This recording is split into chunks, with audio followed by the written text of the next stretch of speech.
नमस्कार दोस्तों, मैं सुखराम डोसा राजस्थान से natural green life stock farming में आपका स्वागत है। आज दोस्तों हम माइक्रोन्यूट्रिएंट्स के बारे में बात करेंगे कि शक्तिशाली माइक्रोन्यूट्रिएंट्स किस प्रकार बनाया जाता है और हमारी खेती में इसका क्या महत्व है। आजकल मार्केट में बहुत तरह के माइक्रोन्यूट्रिएंट्स बनाए जा रहे हैं, लेकिन वो बहुत ही महंगे प्रोडक्ट है क्योंकि वो बहुत ज्यादा इस तरह से हम माइक्रोन्यूट्रिएंट्स का जो वैसे भी रासायनिक भी होता है और उनका हमारे खान पीन में उनके बहुत ही साइड इफेक्ट होता है। तो हम जैविक खेती कर रहे हैं, तो आपको इस पर बताए थे कि जैविक खेती में किस प्रकार से माइक्रोन्यूट्रिएंट्स बनाया जाता है। दोस्तों, हमें वेस्ट डिकम्पोज की जरूरत पड़ती है माइक्रोन्यूट्रिएंट्स बनाने के लिए। सबसे पहले वेस्ट डिकम्पोज होना चाहिए 7 दिन पुराना। ये 200 लीटर का कैन है। आप इसके अंदर अंदाज से इसके अंदर कम से कम ये 200 लीटर का है, तो आप 120 से 140 लीटर के लगभग आप इसमें बना दीजिए। वेस्ट डिकम्पोज रखिए और ताकि खाली रहना चाहिए, क्योंकि इसके अंदर फिर हम सभी सामग्री डालेंगे तो ये भर जाता है। तो इसके सबसे पहले हम माइक्रोन्यूट्रिएंट 7 दिन पुराना होना, OWDC 7 दिन पुराना होना चाहिए। और OWDC भी सब जो कृष्ण चंद्र द्वारा बनाया गया है उसी का उपयोग करना है, लिक्विड OWDC उसमें, क्योंकि उसमें सभी प्रकार के बैक्टीरिया है उसके अंदर, तो वो बहुत ही ज्यादा प्रभावशाली है। हम कई सालों से यूज कर रहे हैं उसको। तो आपको हम दिखाते हैं, देखो हम किस प्रकार से माइक्रोन्यूट्रिएंट्स बनाते हैं। देखिए, ये सभी प्रकार की दालें लेनी है आपको। घर में जो दाल मिलती है अपने घर पे उसको डाल दीजिए आप। 2 किलो के हिसाब से डालना है आपको। कम बत्ती भी चल जाएंगे, कोई दिक्कत नहीं है। देखिए ये चने की दाल है, ये चने की दाल है। देखिए, तो चने के बीज है ये, और चना इसको पीस के चक्की से और इसको बिल्कुल मया करना है। और ये है मोठ बोलते हैं इसको, ये मोठ है, ये मोठ की दाल है।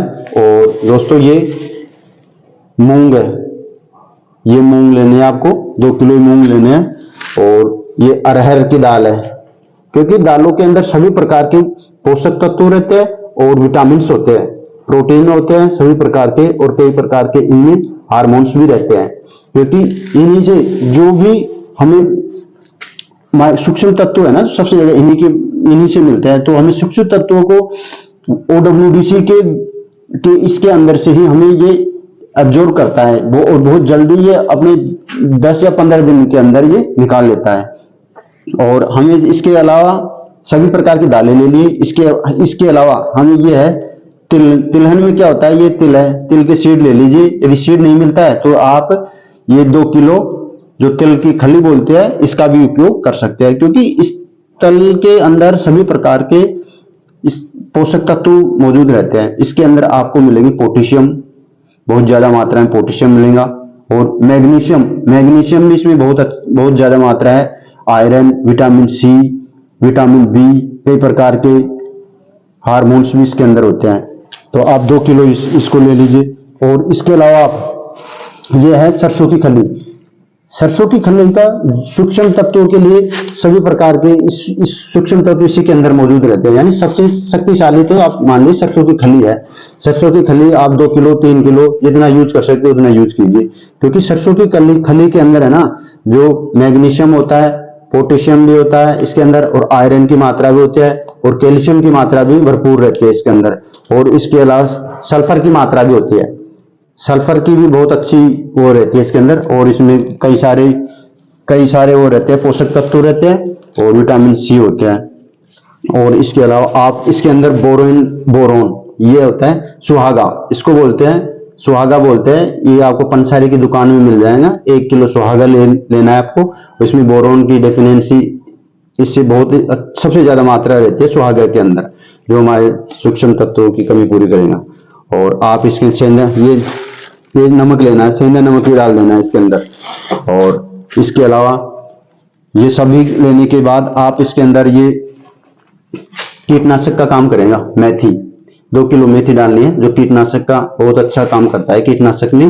और कीटनाशक के अलावा आप ये तांबा का बर्तन हो, चाहे वायर हो, जो वायर मिलते हैं ना आपको, वो वायर है टूटा फूटा किस प्रकार का कोपर है, ये जो कोपर है ये हमारे फसल के अंदर जो फंगस लगती है, फंगस का अटैक आता है, उसका काम पूरा करता है फंगस।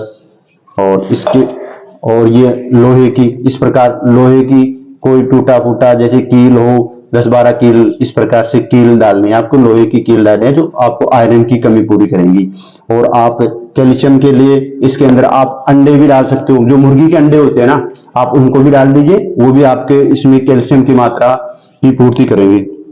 तो आपको इन सबको पीस के चक्की के, क्योंकि पीसने की जरूरत इसलिए पड़ती है दोस्तों क्योंकि इनको जल्दी मही करने के बाद ये जल्दी तैयार होता है, यानी कि आधा, यदि आपको महीने भर लगेंगे तो 15 दिन में तैयार हो जाएंगे पीसने के बाद। तो पीस के और इसके अंदर हमें इसके अंदर डाल देना है, डाल के और इसको 1-2 दिन तक कंटिन्यू हिलाना है। और फिर इसके बाद में ऐसी जगह रखना है हमें इसे कि जहां धूप नहीं हो, दिन के अंदर ज्यादा धूप नहीं पड़नी चाहिए, किसी पेड़ के नीचे रखिए और वहां पे आप इसको कवर कर दीजिए। तो इसकी हवा चारों तरफ से कवर करना है, हवा वैसे मिट्टी, धूल मिट्टी, कीड़े मकोड़े नहीं पड़नी चाहिए इसके ऊपर। तो इस प्रकार आपको माइक्रोन्यूट्रिएंट्स तैयार करना है दोस्तों। अब हम बताते हैं आपको यूज कैसे करना है माइक्रोन्यूट्रिएंट्स की। सबसे पहले तो हमें वैसे पोषक तत्व दिखाई ऐसे देता है जैसे पेड़ पीले पड़ रहे हैं, कई प्रकार के फल नहीं लग रहे हैं, तो वो उन चीजों में माइक्रो सूक्ष्म तत्वों का उपयोग किया जाता है। तो आपको तीन तरह यूज करना है। सबसे पहले जैसे फसल के अंदर आप बागवानी कर रहे हो तो बागवानी के अंदर आपको इसको स्टार्टिंग में देना है, जैसे फूल आने से पहले देना है एक बार, फिर जब आपके फ्लोरिंग का टाइम होता है उस टाइम कीजिए, कोई साइड इफेक्ट नहीं होगा इसका। और उसके बाद में जब आपका बीज, जब आपका फल चने के दाने की तरह बनता है तब आप इसके ऊपर जब स्प्रे कीजिए, और स्प्रे कीजिए। जैसे स्प्रे का कैन होता है 20 लीटर की टंकी होती है, तो आपको 1 से 1.5 किलो माइक्रोन्यूट्रिएंट्स डालना है। और इसको क्या होता है, स्प्रे पंप में आपको इसको छान लेना है, एक बार छान के अलग से बर्तन में और उसको रख लेना है। फिर आप उसमें 1 से 1.5 किलो डालिए या 2 किलो तक डालिए, कोई साइड इफेक्ट नहीं है, उससे ज्यादा नहीं डालना है। और उसके अंदर हमें ये OWDC का घोल वो डालना है और पानी डालना है, और इनकी मात्रा 5-5 लीटर OWDC डालना है। और आपके पास इनहांसर हो तो वो भी डाल दीजिए, वो उससे भी बहुत ही ज्यादा, इससे इसकी पावर 10 गुना बढ़ जाएगी इनहांसर डाल। तो दोस्तों ये जो माइक्रोन्यूट्रिएंट्स हमने बनाया था उसको 15 दिन हो गए कंप्लीट, तो आप 15 से 20 दिन के और या 10 दिन के बाद इसको यूज कर सकते हैं। देखिए एक बार हमारा जो माइक्रोन्यूट्रिएंट्स हमने बनाया है, देखिए दोस्तों ये किस प्रकार से बन के तैयार हो गया। देखिए इस प्रकार से इसमें सभी पोषक तत्व देखिए किस प्रकार से, देखिए। और अब हमें इसको यूज अपने फसल के ऊपर माइक्रोन्यूट्रिएंट्स को यूज करते समय सबसे पहले ये ध्यान रखना है, कोई भी जैविक प्रोडक्ट आपको यूज करना है केवल सुबह, या तो सुबह 5 बजे, जल्दी सुबह 5 बजे यूज करना है, स्प्रे करना है, या तो फिर शाम को आपको 5 बजे बाद में स्प्रे करना है। क्योंकि धूप के अंदर जो सूक्ष्म तत्व होते हैं उनकी कैपेसिटी बिल्कुल ही खत्म हो जाती है, तो उसका दिन में यूज नहीं करना है आपको, चाहे मौसम कितना हो, आपको शाम के टाइम ही इनको यूज करना है। इसके बहुत ज़्यादा रिजल्ट फायदेमंद रहेगा आपके लिए। तो दोस्तों इस प्रकार की वीडियो देखने के लिए हमारे चैनल को लाइक और सब्सक्राइब कीजिए। थैंक यू दोस्तों।